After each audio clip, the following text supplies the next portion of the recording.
Welcome back to another video. In this video, we will be exploring what happens when we have chemical additives, and it's better to eat earth-grown foods instead of processed, ultra-processed foods. If you're interested, definitely stick around.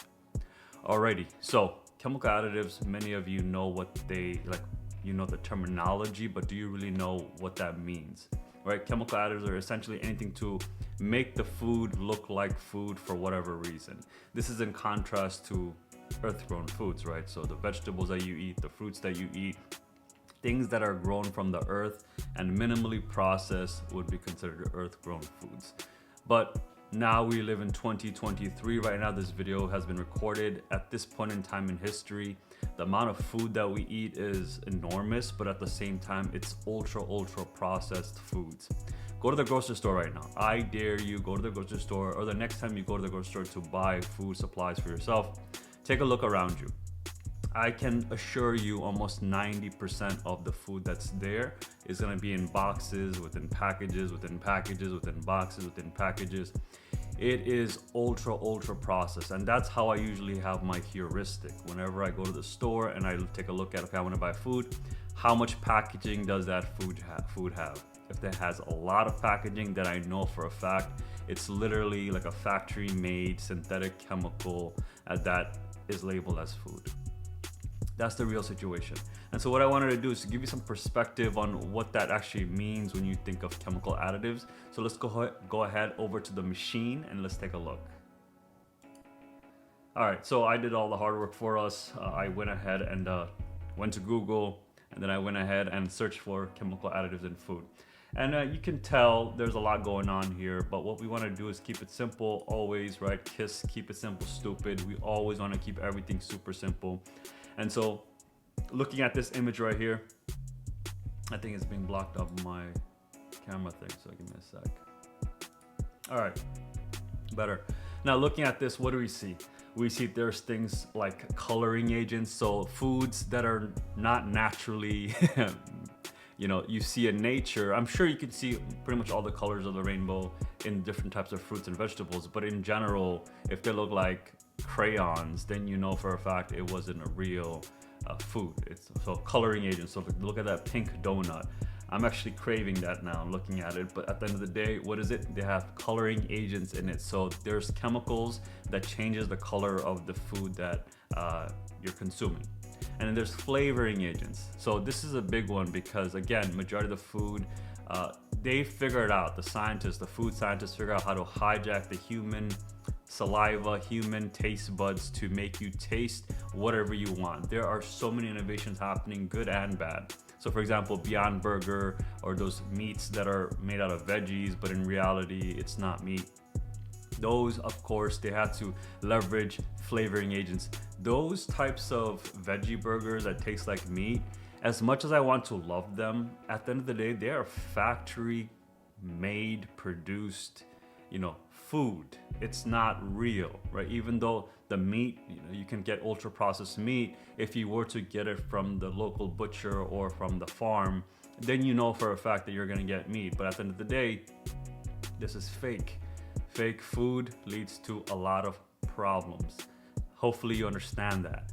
Next up, texturing agents. So things that are, the one that comes to my mind and that is also sort of gross is McDonald's chicken nuggets.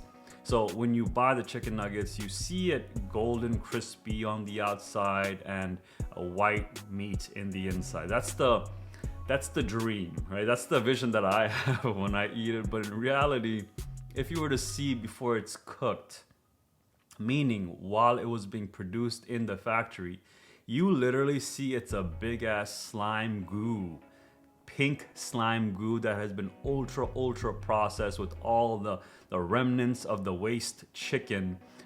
Literally when they kill the chickens and they have those remnant waste products, they don't want to waste it. So they blend it, they make a mixture out of it, and then they eventually pump it into this slime goo, which then becomes small little pebbles for nuggets that we consume in McDonald's. I'm not gonna lie, I still like them, but it's not food. So as long as I'm aware that I'm harming myself, it's like you drinking alcohol or you're doing any bad drugs. You know, if you do it consciously, you know what you're getting yourself into. So when I consume ultra processed food, similar concept. Don't eat too much, don't drink too much. That's the type of knowledge that you need to possess when you do live and surf on this plane of reality. That's just the reality here at the moment. Okay, next up is miscellaneous agent. Obviously, there's different stuff. Preservatives. This is a big one. One of the key things they figured out when they learned how to synthesize food is how do we make these foods last longer? And granted, this has been amazing because most natural grown foods don't last for too long once you take them out from their natural environments. If you were to cut them off a tree or pick them up from the ground or kill the animal, and then obviously it's going to spoil. Nature has a way of always recycling everything. And so if we're going to consume that food maybe at a later date instead of it now, then we need to figure out how to keep the food fresh longer. Of course, if you were to go back to our ancestors where they had to hunt for the food, pick the food, eat it pretty much same day. They were thinking about food every single day, maybe 1 week max or 1 month max. But then when farming took over, industrial revolution took over, we were able to create so much abundance that now we needed a way to make these things last longer so we can transport them not only from that local region, but to further pretty much all over the globe.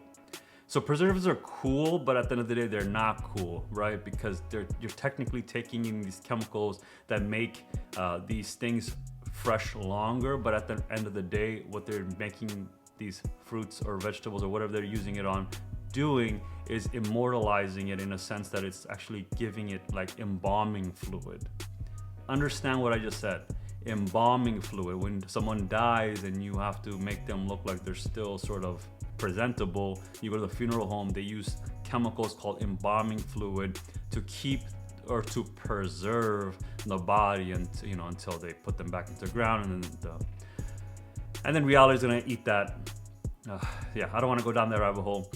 But that's what happens when you decease, when you decay. Earth will take you back into its own womb of sorts. Okay, so that's preservatives, and then nutritional additives. So this is good and bad, right? So for a long time, we've had a lot of nutritious, not nutritious at all. It's called nutritious, but we had a lot of things, for example, fortified with vitamin D, right? So you see a lot of times some sort of like orange juice that maybe only have vitamin C, but then we realize that people need vitamin D, so they fortified it with vitamin D. With rice, they fortified it with thiamine or something in their vitamin B12 or something.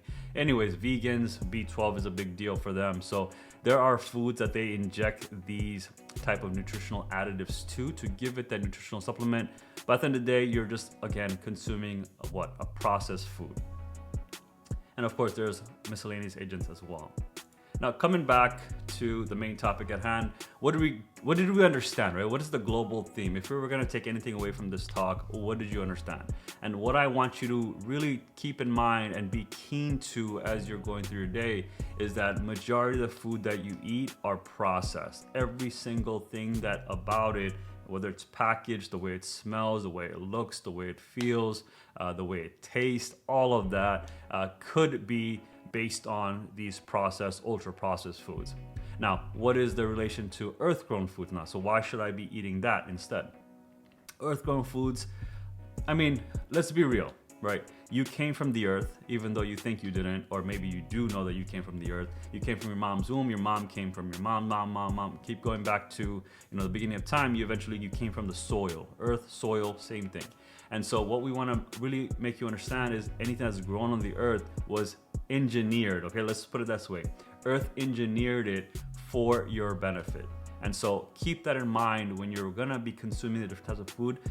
Get a little bit of mixture. If you're really down the rabbit hole as I am in processed foods, then earth-grown foods might be a really good idea for you, right? So just give it a little try. Broccoli tastes amazing. Asparagus tastes amazing.